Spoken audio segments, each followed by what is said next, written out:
Hello all, welcome to బండి let's talk. ఇంతవరకు ఎవరైతే సబ్స్క్రైబ్ చేసుకున్నారో వాళ్ళందరికీ ధన్యవాదాలు. ఇంకా ఎవరైతే సబ్స్క్రైబ్ చేయకోకుండా ఈ ఛానల్ని చూస్తూ ఉన్నారో వాళ్ళందరూ సబ్స్క్రైబ్ చేస్తారని మనస్ఫూర్తిగా కోరుకుంటున్నాను. ఈరోజు అచ్యుతాపురం చర్చ్లో జరిగినటువంటి ఘటన గురించి ఒక 5 నుంచి 6 నిమిషాలు మాట్లాడదామని చెప్పేసి ఈ వీడియో చేస్తున్నాను. అచ్యుతాపురం చర్చ్లో ఒక ఫార్మాసిటికల్ కంపెనీలో రియాక్టర్ పేలి దాదాపు 17 నుంచి 20 మంది జనాలు చనిపోయినట్టు తెలుస్తూ ఉన్నది. ఈ రియాక్టర్ పేలి జనాలు చనిపోవడము ఇది కంపెనీకి సంబంధించిన విషయం. ఇంతవరకు ఓకే. కానీ ఎప్పుడైతే ఈ విషయం పబ్లిక్ డొమైన్లోకి వచ్చిన తర్వాత దీనికి పొలిటీషియన్స్ రియాక్ట్ అవుతూ ఉంటారు. ఇదే విధంగా 2019 ఆ ప్రాంతంలో ఆ సమయంలో జగన్మోహన్ రెడ్డి రూలింగ్లో ఉన్నప్పుడు ఎల్జీ పాలిమర్స్లో ఒక ఘటన జరిగినప్పుడు అక్కడ ఎంతమంది అయితే వ్యక్తులు చనిపోయినారో వాళ్ళందరినీ జగన్ పరామర్శించిన తర్వాత ఇమ్మీడియట్ కాంపెన్సేషన్ వాళ్ళకి అనౌన్స్ చేసి almost 1,20,20 lakhs immediate compensation arrange చేసి వాళ్ళ కుటుంబాలని కన్సోల్ చేసి కన్విన్స్ చేయడం జరిగింది. మీకు జరిగిన అన్యాయాన్ని నేను తిరిగి ఇవ్వలేను, మీ ఇంట్లో మనుషులు చనిపోయిన తర్వాత నేను ఏమాత్రం కూడా వాళ్ళకి తీసుకొచ్చి ఇచ్చే పరిస్థితి నా దగ్గర లేదు, నాతో కాదు, నేను ఫినాన్షియల్గా మీ కుటుంబాన్ని ఆ కుటుంబాలని ఆదుకుంటానని చెప్పేసి ఆ వ్యక్తి ముందుకొచ్చి దాదాపు 1.2 crore rupees financial assistance provide చేయడం జరిగింది. ఇప్పుడు అచ్యుతాపురం సెజ్లో జరిగిన ఘటన కూడా అలాంటి ఘటనే. అచ్యుతాపురం సెజ్లో ఒక ఫార్మాసిటికల్ కంపెనీ లో రియాక్టర్ పేలి దాదాపు 17 నుంచి 20 మంది వ్యక్తులు చనిపోయినట్టు తెలుస్తూ ఉన్నది. ఇంకా కొందరు చాలా దారుణమైన పరిస్థితుల మధ్య హాస్పిటల్లో చికిత్స పొందుతున్నారని తెలుస్తూ ఉన్నది మనకి. ఈ చనిపోయిన వాళ్ళని పరామర్శించడానికి జగన్మోహన్ రెడ్డి గారు 23 ఆగస్టు బయలుదేరుతానని తను ఎప్పుడైతే ఫ్రెష్లో అనౌన్స్ చేసినట్టు తెలుస్తూ ఉందో దానికి ముందుగానే చంద్రబాబు హుటాహుటిన అచ్యుతాపురం సెజ్కు బయలుదేరి అక్కడ జనాలను కలవడం జరిగింది. అక్కడ చనిపోయిన వాళ్ళను పరామర్శించడం జరిగింది, బతికున్న వాళ్ళనితో మాట్లాడడం జరిగింది, దెబ్బలు తిన్న వాళ్ళని, చాలా దారుణంగా డ్యామేజ్ అయిన వాళ్ళని తో మాట్లాడడం జరిగింది. మాట్లాడిన తర్వాత అక్కడ ఉన్న ఎవరైతే డిసీజ్డ్ పీపుల్కి సంబంధించిన చనిపోయిన వాళ్ళ కుటుంబాలకు సంబంధించిన వాళ్ళు అడగడం జరిగింది. 2019 ఆ ప్రాంతంలో ఎల్జీ పాలిమర్స్లో ఇలాంటి ఘటన జరిగినప్పుడు జగన్మోహన్ రెడ్డి అనే వ్యక్తి, ఆ టైంలో చీఫ్ మినిస్టర్గా ఉన్న జగన్మోహన్ రెడ్డి అనే వ్యక్తి దాదాపు 1,20,00,000 కాంపెన్సేషన్ ఇచ్చాడు. మీరు ఇలాంటి కాంపెన్సేషన్ ఇవ్వండి, మా కుటుంబాలు బాగుపడతాయి, మా వ్యక్తి చనిపోయినాడు అని చెప్పేసి ఆ కుటుంబానికి సంబంధించిన వ్యక్తులు రైట్ చేయడం జరిగింది. దీనికి సంబంధించి టీడీపీకి సంబంధించిన వ్యక్తులు కానీ, టీడీపీ పార్టీ అధినేత మిస్టర్ నారా చంద్రబాబు నాయుడు కానీ, వాళ్ళ పార్టీకి సంబంధించిన క్యాడర్ కానీ ఎవ్వరు కూడా దీని గురించి మాట్లాడడం లేదు. చంద్రబాబు సింపుల్గా ఏమంటున్నాడంటే, మీ అందరినీ గవర్నమెంట్ చూసుకుంటుంది, మీకు కావాల్సిన న్యాయం చేస్తారు. అరే బాయ్, మీకు కావాల్సిన న్యాయము ఇట్లాంటి కథలు చెప్పారా బాయ్? ఇంతవరకు మీరు స్పెషల్ కేటగిరీ స్టేటస్ని అటకెక్కించినారు, ఇప్పుడు ఏదన్నా వాళ్ళకి ఇమ్మీడియట్గా మీరు ఏమన్నా కాంపెన్సేషన్ ఇస్తున్నారా లేదా? ఇది మాత్రమే సమస్య. మీకు న్యాయం చేస్తాము. ఏం న్యాయం చేస్తావు నువ్వు?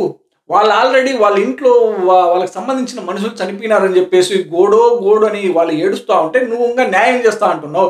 అరే బాయ్, నువ్వు ఈ స్టేట్కి ఒక చీఫ్ మినిస్టర్గా ఉండి ఒక మనిషి అంత దారుణమైన పరిస్థితుల మధ్య మనుషులు చనిపోతే కాసింతన్న కాంపెన్సేషన్ అనౌన్స్ చేయకోకుండా నువ్వు మళ్ళీ తిరిగి ఇంటికి వెళ్ళిపోతున్నావు అంటే నువ్వు ఏమాత్రమైన మనిషివో, జనాలు ఎందుకు నిన్ను ఎలక్ట్ చేసుకున్నారో, ఏం దానికి నిన్ని కిరీటం పెట్టి నిన్ని ఆ తోరణం మీద కూర్చోబెట్టినారో ఎవడికి కూడా అర్థం కావట్లేదు ఇంతవరకు. అరే బాయ్, ఇదే పరిస్థితుల్లో జగన్మోహన్ రెడ్డి అనేటోడు నీట్గా దాదాపు ఒక్కొక్కడికి 1,20,00,000 వాళ్ళ కంపెనీతో మాట్లాడతాడో లేదంటే గవర్నమెంట్ నుంచి ఇప్పిస్తాడో వాని సావు వాడు చచ్చేటోడు. వాడు అరేంజ్ చేసేటోడు ఈ జనాలకి. కాసింతన్న న్యాయం చేయాలి, కాసింతన్న ఎమోషన్ ఉండాలి లీడర్ అనేటోడికి. నీకు ఏం మాత్రం కూడా ఎమోషన్ లేదు. వాళ్ళ సావు వాళ్ళు చేస్తారు, వాళ్ళ బతుకులు వాళ్ళు చేస్తారు అని చెప్పేసి మీరు వెళ్ళిపోతా ఉన్నారు. అరే భాయ్, మీరు కాసింతన్న వాళ్ళకి కాన్ఫిడెన్స్ ఇవ్వాలి కదా. 10,000 రూపాయలు ఇచ్చి ఒక వెహికల్ని అరేంజ్ చేస్తున్నారంటే మీరు బాడీని తీసుకోవడానికి మీరు ఏ పరిస్థితుల మధ్య ఉన్నారో మీ గవర్నమెంట్ అర్థమవుతా ఉంది జనాలకి. ఆ? ఇదేనా మీరు చేసేది కామన్ ప్రజలకి ఇట్లాంటి పరిస్థితుల మధ్య జనాలు చనిపోతే?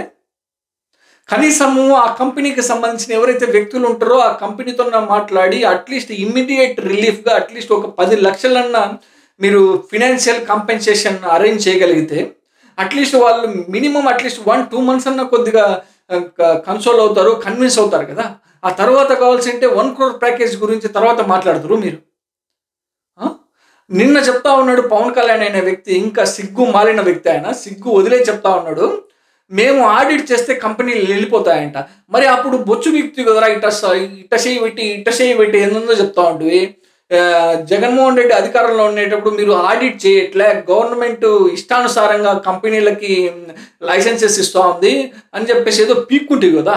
ఇప్పుడు పీకచ్చు కదా, నువ్వే కదా ఉండేది ఆడ డీసీఎంగా, డిప్యూటీ చీఫ్ మినిస్టర్గా, నువ్వు వెళ్ళి పీకచ్చు కదా. ఒకసారి వెళ్ళి పరామర్శిస్తే చెప్తారు జనాలు లెఫ్ట్ అండ్ రైట్ ఇస్తారు, నువ్వు పోతే కదా తెలుస్తుంది నీకు. అడిగి ఇంతకుముందు బాగా పెరుక్కుంటాన్నావు కదా, ఇప్పుడు పెరగచ్చు కదా, వచ్చి మాట్లాడితే సరిపోదు కదా. ఇప్పుడు రూలింగ్లో ఉన్నావు కదా, చెయ్యి. ఇప్పుడు అట్లీస్ట్ జగన్మోహన్ రెడ్డి అనేటోడు దాదాపు 1,20,00,000 కాంపెన్సేషన్ అనౌన్స్ చేశాడు ఇలాంటి ఘటనల్లో.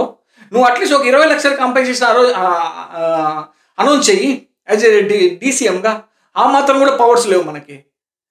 నిన్ను ఊరికే డీసీఎంగా పెట్టినారు కానీ డిప్యూటీ చీఫ్ మినిస్టర్ ఆఫ్ ఆంధ్రప్రదేశ్గా నువ్వు నాకు తెలిసినంత వరకు నీకేం పవర్స్ లేవు. నిన్ను పక్కన కూర్చోబెట్టినట్టున్నాడు చంద్రబాబు. మళ్ళీ సిగ్గు లేకోకుండా మాట్లాడుతూ ఉన్నావు, ఆడిట్ చేస్తే కంపెనీలు వెళ్ళిపోతాయంట. మరి అంత డబ్బా కొడుతుంది కదా, వేరే వాడు అధికారంలో ఉన్నప్పుడు బాగా డబ్బా కొట్టావు కదా నువ్వు. ఆడిట్ చేయాలా, కంపెనీస్ని ఇలానా అరేంజ్ చేసేది, ఇలానా కంపెనీస్ని ఎంగేజ్ చేసేది, మీరు కమిషన్లకు కకృతి పడుతున్నారని చెప్పేసి. ఇప్పుడు నువ్వేమన్నా కమిషన్స్కి కకృతి పడుతున్నావా? నువ్వెందుకు అరచడం లేదు? ఇప్పుడు నువ్వు అరచచ్చు కదా, అంతే. ఇంతకుముందు జుట్టు పిక్కుంటుండేవి కదా. ఊరికి అపోజిషన్లో ఉన్నప్పుడు నీ ఇష్టం వచ్చినట్టు మాట్లాడితే సరిపోదు కదా. ఇప్పుడు రూలింగ్లో ఉన్న ఇప్పుడు పెరగచ్చు కదా. నువ్వు అక్కడ జనాలు 20 మంది చనిపోయినారా నాయన అంటే అక్కడికి వెళ్ళి పరామర్శించే పరిస్థితి కూడా లేదు నీకు. నువ్వు ఏడ బిక్కుతున్నావు ఎవడికి కూడా అర్థం కావట్లేదు. కాసింతన్నా ఉండాలి కదా సిగ్గు లజ్జ, మాట్లాడితే సరిపోతుందా? చేయాలి కదా. ఇప్పుడు డీసీఎం పొజిషన్లో ఉన్నావు, అట్లీస్ట్ ఒక 1/2 కోటి అన్న ఫినాన్షియల్ కాంపెన్సేషన్ అనౌన్స్ చెయ్యి. లేదంటే నువ్వు ఎప్పుడు చెప్తా ఉంటావు కదా, నా సొంత డబ్బుల్ని నేను జనాలకి పంచుతా అని. అరే భయ్, ఇప్పుడు 20 మంది చనిపోయినారు అప్రాక్సిమేట్గా. ఆ 20 మందికి ఒక్కొక్కరికి 1/2 కోటి ఇవ్వు, ఒక 10 కోట్లు ఒక సినిమా చేయిపోయి. నువ్వు ఎప్పుడు బాగా డబ్బాలు కొడుతూ ఉంటావు కదా, నాకు ఏంటి బిజినెస్ లేవు, నేను ఓన్లీ సినిమా చేసి ఆ డబ్బులు తీసేసి జనాలకి ఇస్తాను. ఇప్పుడు సినిమాలు చేసి డబ్బులు తీసేసి జనాలకి ఇవ్వచ్చు కదా. ఈ ఎవడికి వచ్చి పెరుగుతున్నావు? ఇదేం సంస్కారము? అరే భయ్, జనాలు 20 మంది చనిపోయి వాళ్ళు గోడని ఏడుస్తూ ఉంటే కనీసం మీరు కాంపెన్సేషన్ కూడా అరేంజ్ చేయకోకుండా మీ ఇష్టం వచ్చేటట్టు నువ్వు కూర్చున్న కదా నువ్వు కూర్చున్నావు. ఈయన పోయేసి ఈరోజు జగన్మోహన్ రెడ్డి బయలుదేరుతున్నాడు అని చెప్పేసి నిన్ననే పోయినాడు చంద్రబాబు. మళ్ళీ లేట్ అయితే ఏడా ఓటింగ్ పోతుందో అని. మీకు ఎట్లా మిషన్స్ ఉన్నాయిలే, ఈవీఎం మిషన్స్, దాంట్లో మేనేజ్ చేయగలుగుతున్నారు మీరు. మీకు జనాలు ఓటింగ్ కూడా అవసరం లేదు. ఇంకా అట్లాంటి పరిస్థితికి తీసుకొచ్చారు సిస్టమ్స్ అన్ని దాంట్లోని. చూద్దాం ఇంకా ఎన్నాళ్ళు కంటిన్యూ అవుతుందో ఈ రాజ్యాంగం. తర్వాత మాట్లాడతాం ఇంకా జరగబోయే వీడియోస్ అన్ని. Thanks for watching so far.